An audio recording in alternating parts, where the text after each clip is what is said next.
Lukas 4:16-21.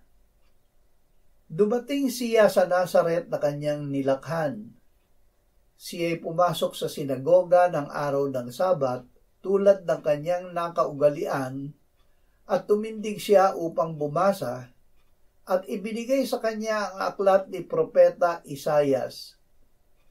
Binuksan niya ang aklat at natagpuan ang dako na kung saan ay nasusulat, "Ang Espiritu ng Panginoon ay nasa akin, sapagkat ako'y hinirang niya upang ipangaral ang magandang balita sa mga dukha. Ako'y sinugo niya upang ipahayag ang paglaya sa mga bihag at ang muling pagkakaroon ng paningin sa mga bulag, upang palayain ang mga naaapi, upang ipahayag ang taon ng biyaya mula sa Panginoon." Isinara niya ang aklat, isinauli ito sa tagapaglingkod at naupo. At ang mga mata ng lahat ng nasa sinagoga ay nakatutok sa kanya. At siya'y nagsimulang magsabi sa kanila, "Ngayoy naganap ang kasulatang ito sa inyong pandinig." Nagsalita ang Ama sa pamamagitan ng Anak.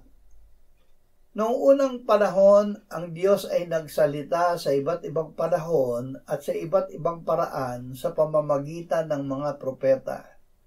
Subalit sa mga huling araw na ito ay nagsalita siya sa atin sa pamamagitan ng Anak, na kanyang itinalagang tagapagmana ng lahat ng mga bagay, na sa pamamagitan din niya ay ginawa ang sanlibutan.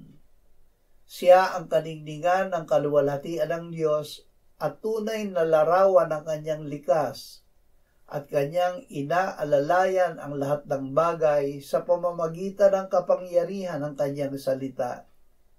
Nang magawa na niya ang paglilinis ng mga kasalanan, siya ay umupo sa kanan ng kamahalan sa kaitaasan, palibhas ay naging higit na mataas kaysa mga anghel, palibhas ay nagbana ng higit na marilag na pangalan kaysa kanila.